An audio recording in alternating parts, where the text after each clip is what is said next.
بسم اللہ الرحمن الرحیم نحمدہ ونصلی ونسلم علی رسول الکریم۔ دوستوں، عجیب و غریب واقعات ہم سنتے رہتے ہیں اور میں ہمارے لیے بڑا سبق ہوتا ہے۔ مشہور واقعہ آپ نے موسیٰ علیہ السلام کے بارے میں سنا ہوگا کہ فرعون نے خواب دیکھا تھا، اور وہ خواب یہ تھا کہ کوئی آگ آئی ہے اور جس نے اس کے محل کو جھلسا کر رکھ دیا، جلا کر رکھ دیا۔ تو آپ یہ بھی جانتے ہیں کہ پچھلے بادشاہ اپنے محلوں میں بڑے بڑے کاہنوں کو، جادوگروں کو اور جو خوابوں کی تعبیر بتانے والے جو ماہرین ہوتے ہیں ان کو رکھا کرتے تھے۔ تو فرعون نے اپنے جو تعبیر دینے والے تھے ان تمام کو بلایا اور اپنا خواب سنایا۔ تو تعبیر دینے والوں نے تعبیر دی کہ بھئی آپ کا جو دور حکومت ہے، اس دور حکومت کو زوال لگے گا ایک بچے کے ذریعے جو آپ کی قوم میں پیدا ہوگا۔ فرعون نے جب یہ تعبیر سنی تو یہ تعبیر اس کے لیے فکر انگیز تھی۔ اب اس کو اپنی سلطنت بچانی تھی، تو بہرحال مشاورت کے ساتھ اس نے ظالموں سے ہی مشورہ کیا۔ تو مشاورت کے ساتھ اس نے یہ آرڈر جاری کر دیا کہ پورے مصر کے اندر جو بھی بچہ پیدا ہو اسے مار دیا جائے، لڑکیوں کو زندہ رکھا جائے اور لڑکوں کو مار دیا جائے۔ اب اس وقت جب فرعون نے یہ اعلان کیا تھا کئی بچے مار دیے گئے اور کوئی بھی لڑکا زندہ نہ بچتا تھا اور لڑکیوں کو زندہ رکھا جاتا تھا۔ ایسے ہی دور کے اندر حضرت موسیٰ علیہ السلام کی ولادت ہوئی۔ موسیٰ علیہ السلام کی والدہ کو اللہ رب العزت کی طرف سے یہ الہام ہوا اور یہ اللہ کی طرف سے اشارہ ہوا کہ آپ موسیٰ علیہ السلام کو دودھ پلائیں، اور جب خطرہ محسوس کریں تو اس بچے کو ایک صندوق میں ڈال دیجیے گا اور دریائے نیل کے اندر بہا دیجیے گا۔ موسیٰ علیہ السلام کی ولادت کی خبر کسی کو نہ تھی سوائے آپ کی بہن تھی، آپ کی بڑی بہن جن کا نام تھا مریم۔ اسلام میں ایک مریم حضرت عیسیٰ علیہ السلام کی والدہ بھی ہیں، تو عیسیٰ علیہ السلام کی والدہ کا نام اور حضرت موسیٰ علیہ السلام کی بہن کا نام بھی مریم تھا۔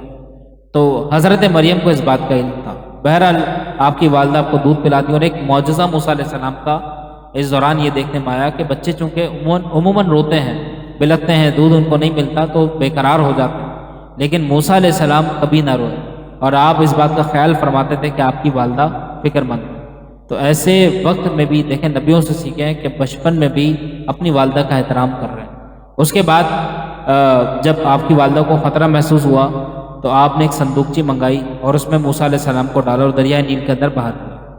آپ کی بہن حضرت مریم اس طاق میں رہتی تھی کہ یہ صندوق بہہ کے جا کہاں رہا ہے، تو دیکھا یہ صندوق بہہ کر موسیٰ علیہ السلام جس میں موجود ہے یہ اس نہر کی طرف چلا گیا جو فرعون کے دربار کی طرف جا رہی ہے۔ فرعون اتفاق سے اپنی زوجہ حضرت آسیہ رضی اللہ تعالیٰ عنہ جو مومنہ تھی ان کے ساتھ باقاعدہ سیر کے لیے اپنے محل کے باہر آیا ہوا تھا جہاں پہ نہر کا پانی آتا تھا۔ تو اس نے دیکھا کہ صندوق بہتا ہوا جا رہا ہے، اپنے درباریوں کو کہا کہ صندوق کو کھولو۔ جب وہ صندوق کھولا گیا تو اس میں بڑا پر نور، بڑا ذیشان ایک فرزند لیٹا ہوا ہے اور وہ اپنی انگوٹھے کو چوس رہا ہے۔ حضرت آسیہ کی چونکہ کوئی اولاد نہیں تھی تو ان کو اس بچے پر پیار آ گیا۔ انہوں نے فرعون سے درخواست کی کہ اس بچے کو ہم پال لیں، چونکہ فرعون کو اب بھی خطرہ تھا کہ کہیں وہی بچہ نہ ہو جو میری سلطنت کے زوال کا باعث بنے گا۔ تو فرعون تھوڑا سا ڈگمگا رہا تھا اور وہ اس بات پر آمادہ نہ تھا کہ اس بچے کو رکھا جائے، لیکن چونکہ حضرت آسیہ کا اسرار تھا، آپ کی ضد تھی کہ اس بچے کو ہم پالیں گے، ہم بڑا کریں گے، آپ اس کو اپنے پاس رکھیں۔ اس دوران فرعون کے درباری اس کو بھڑکاتے رہے، بہکاتے رہے کہ اس بچے کو قتل کروا دے، اس کو ختم کروا دے، یہ وہی بچہ ہے۔ حضرت آسیہ بہرحال فرعون کے آگے دیوار بنی رہی اور انہوں نے یہ جرم کرنے نہ دیا۔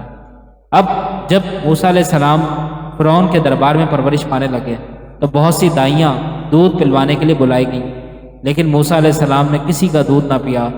آپ کی والدہ بھی ایسے موقع پر آئیں اور جب انہوں نے موسیٰ علیہ السلام کو اپنی چھاتیوں سے لگایا تو موسیٰ علیہ السلام نے ان کا دودھ پی لیا۔ بہرحال آپ کی والدہ کی ڈیوٹی لگا دی گئی کہ وہ فرعون کے دربار میں ایک ٹائم آ جائے کریں اور موسیٰ علیہ السلام کو دودھ پلا دیا کریں۔ فرعون آپ کو اشرفیاں دیتا تھا، اور جب دودھ پینے کی عمر چلی گئی تو فرعون کے دربار میں موسیٰ علیہ السلام پرورش باقاعدہ پاتے رہے اور بڑے ہو گئے۔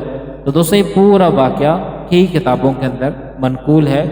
تو اس میں جو حاصل ہے، جو لب لباب ہے، وہ یہی ہے کہ دیکھیں اللہ اپنے نیک بندوں کی غیب سے حفاظت فرماتا ہے اور غیب سے اللہ ان کے کام بناتا ہے۔ دیکھیں فرعون کی سلطنت کے زوال کا باعث جس بچے کو بننا تھا وہ ایک نبی تھے، موسیٰ علیہ السلام تھے۔